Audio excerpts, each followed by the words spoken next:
Hey, here we are at Fort Ilocanja, and we have two choices. Sa kanan is Sun Valley Hotel, and the other is Sadiri. I don't know what that is, baka hotel din yan. Ang ganda, may warning siya, storm surge, tsunami hazard zone. Okay, so itong dagat na to is prone sa mga big waves, and then no lifeguard on duty, and then no swimming. Alright, so we'll see, ikutin muna natin bago tayo sumabak.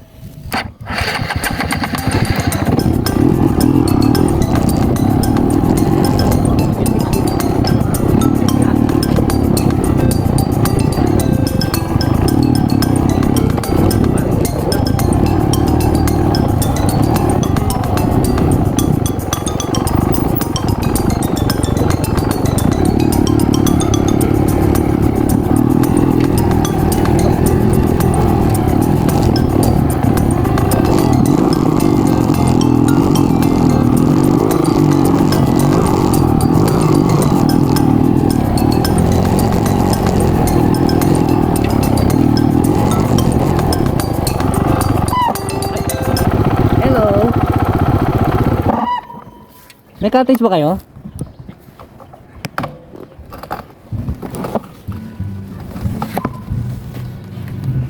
In my quest to find the sand dunes at saka yung mga historic houses, brick houses ng Pilipinas, yung mga replica, I stumbled into this part.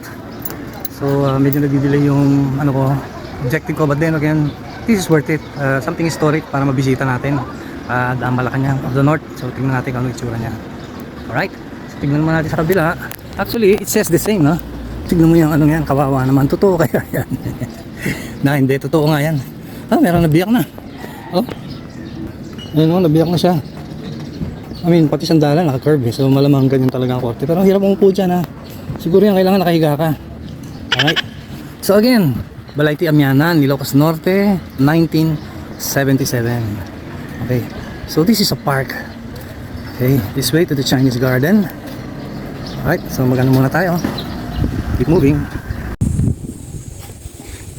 Okay, I don't know what this symbolizes, pero ayan, andyan siya. CSA Garden. Oh, sorry. CSA Garden. Yung pala, patanggal lang yung letter N. Okay, mahina yung glue ng letter N. Sino man ang nag-glue dyan. So actually, this is the Chinese garden. Nothing more. Okay.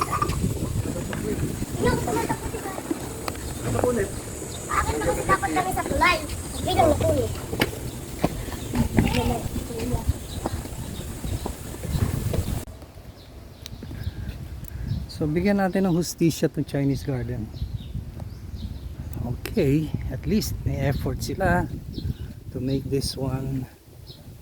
Okay, so hindi natin alam saan pupunta yan at hindi natin balak puntahan, but punta tayo dito, makita natin yung pond. So bigyan lang natin ng hustisya to. Ano yun nandun? Parang may lake doon. Okay, wow, parang pagoda or something. Akala ko pwedeng makita yung pond doon, hindi naman pala. Ayan, oh. Alright. Oh no, it's either a lake or it's already part of the part of the sea. Okay, so kita tayo atin kung ano natin dyan.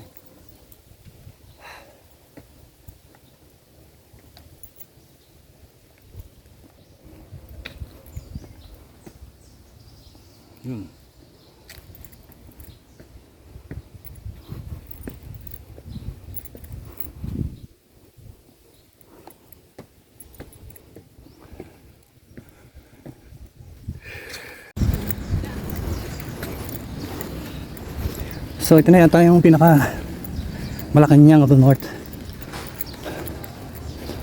And wow, nakasadya siya doon sa lake. May lake daw dyan eh. Ano nga ba yung lake na tawag nun? Hindi ko maalala. Pero ayun yun, kaya siguro tinawag na Malacanang. Kasi Malacanang is behind the river. Alright. So lakad pa more. Mami sarado itong likod. Alright. So yun na yun, no? Parang kaya naging Malacanang of the North. Kasi di ba ang Maynila may Pasig River. Ito naman lake ang nasa likod niya. Iyon. Oh, may history po yan. Yeah. Mahaba ba o hindi naman? Medyo mahaba.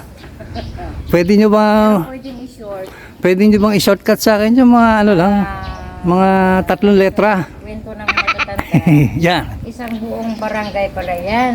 Yang Iyang tubig na yan. Dati isang buong barangay yan. walang tubig May dyan. simbahan, walang tubig. Ah, okay. Tapos, lumubog daw siya.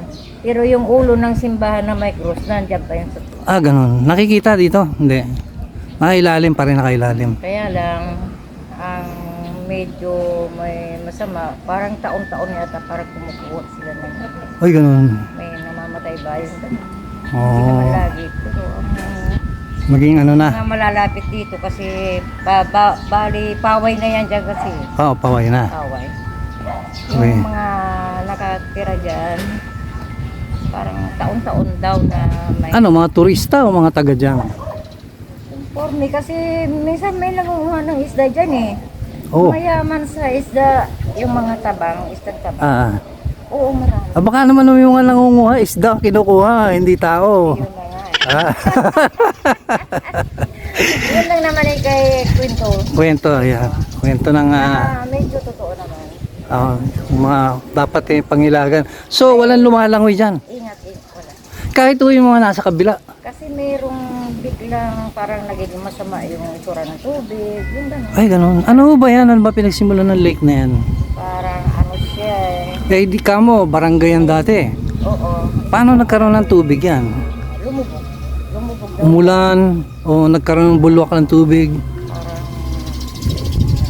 nangyayaring Kababalaghan. Oo, okay. Very Yan ang mysterious. short na kwento. Yun. Gusto mo bang, pwede bang mahingi pangalan mo? I-shoutout kita sa vlog ko. Opo, kasi kami, hindi kami taga rito. Ate, Taga rito. kwento lang naman, Norte. Pero, ano kami ng catering? oo, walang problema. Hindi natin banggitin catering. Pangalan mo lang. Rosalda Morales Ballesteros. Wow, haba ha. Rosalda Morales Ballesteros. Buti na lang naka-video. Hindi tatandaan ko na lang yan. Oh, So, ano ulit? Ano yung first name niya? Rosalda. Rosalda. Yeah, Ma'am Rosalda. Maraming salamat sa iyong kwento at may kasaysayan pala yung ano yan. Welcome po. Sige, Mama. Ako ililigid muna. At titingnan ko lang. Sige. I-video mo na yung magandang tubig. Yun, salamat.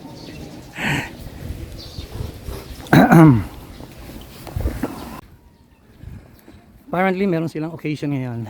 Alright. Titignan natin, akit tayo dyan. I think pwedeng pumasok na eh. So, ito pala yung makasaysayang Paway Lake. Alright. So, may daanan dito. I don't know kung daanan yan. Kalaki-laki naman pala ng lake na yan. Oh. Ayan ha. Kalaki-laki. So,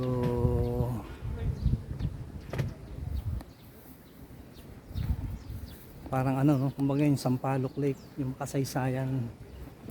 Yan.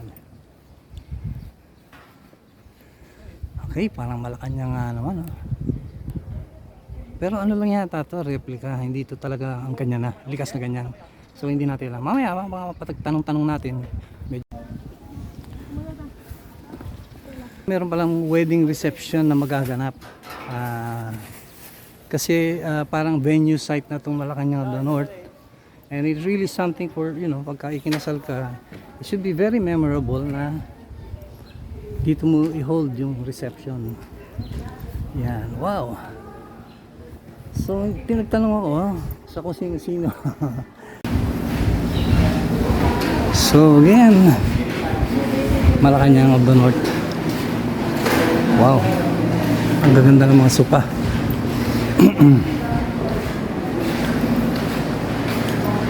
Okay. Ito yung basically replica to. Mahaba, ano?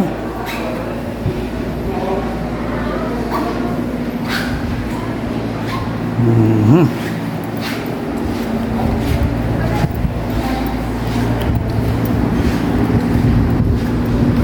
Tatanong tayo. Okay, medyo nag-ano lang tayong konti. So feeling ko para na akong umakyat ng Malacanang. Oh. Ito ang itsura niya.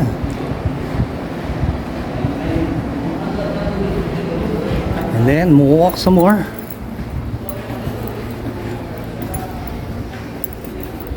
Yun. Wow, ang sarap siguro kung bata ka pa tapos dito ka tumatakbo-takbo. Paraiso. Oh, ang laki ng room, oh. Wow. Let's go in.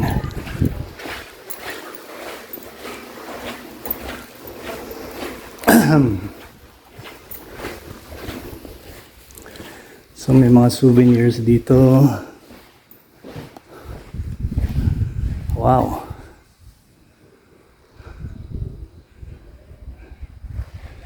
Hindi natin kasi masyado maano dahil baka kapusin tayo sa oras. Alright. And alright. Tingin tayo. Wow. Ito.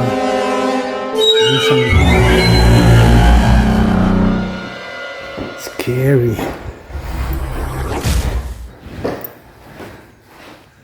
And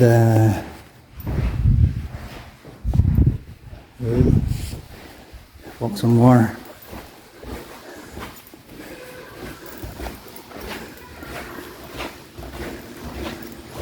Ang laki naman itong kama na to. Saan ang laki ng kwarto. Ito pwede na to. Pero walang kama. Horror, horror. Tadaan! Wow. It's a bathroom. Ayan o, may bathtub. Yeah. Okay. And then, this portion, wow, kasara. So, ito yung balkonahe.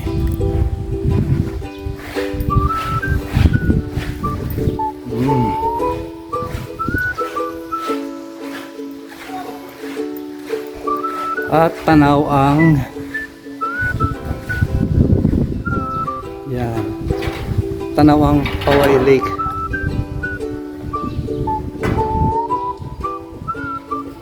So ito yung reception. Wow, big time siguro ang atin ng reception dito. Ayun sila, yung mga sound system at mga pagod na pagod. At mamaya mas pagod pa sila pag nagtutugan na. Okay.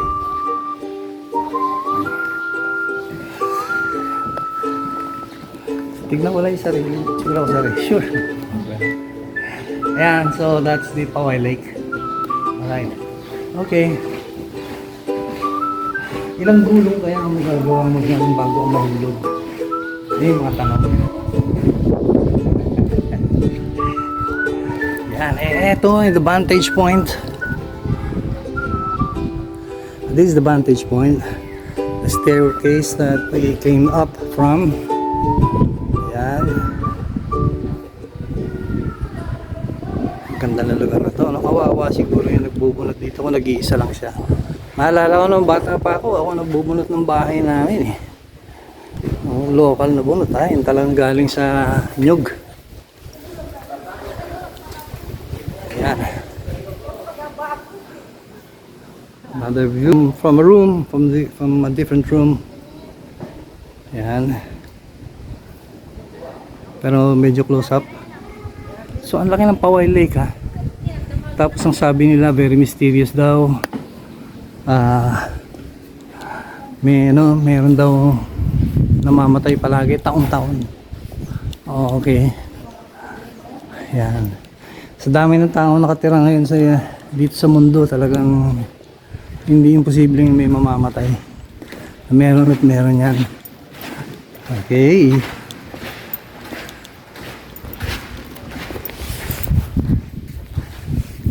Yan.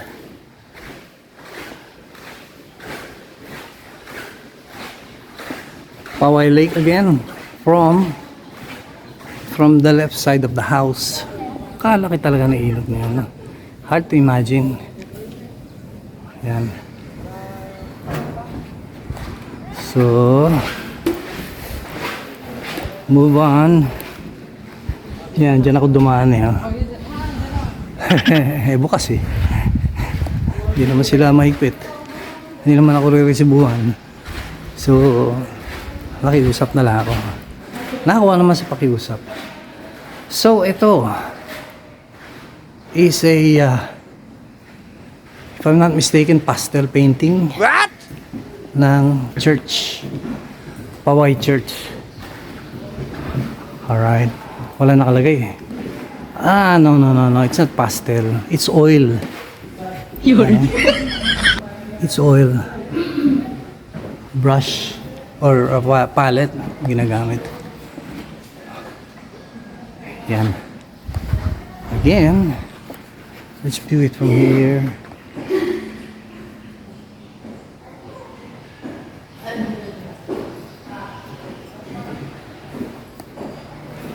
Aha.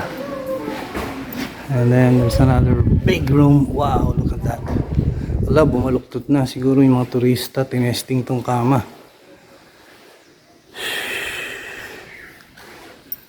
Yan. Yan. How are you, sir?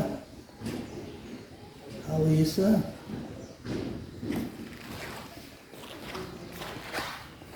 Alright.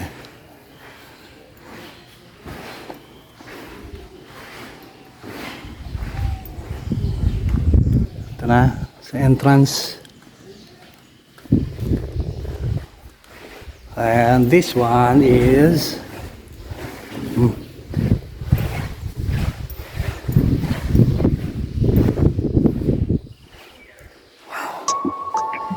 at that.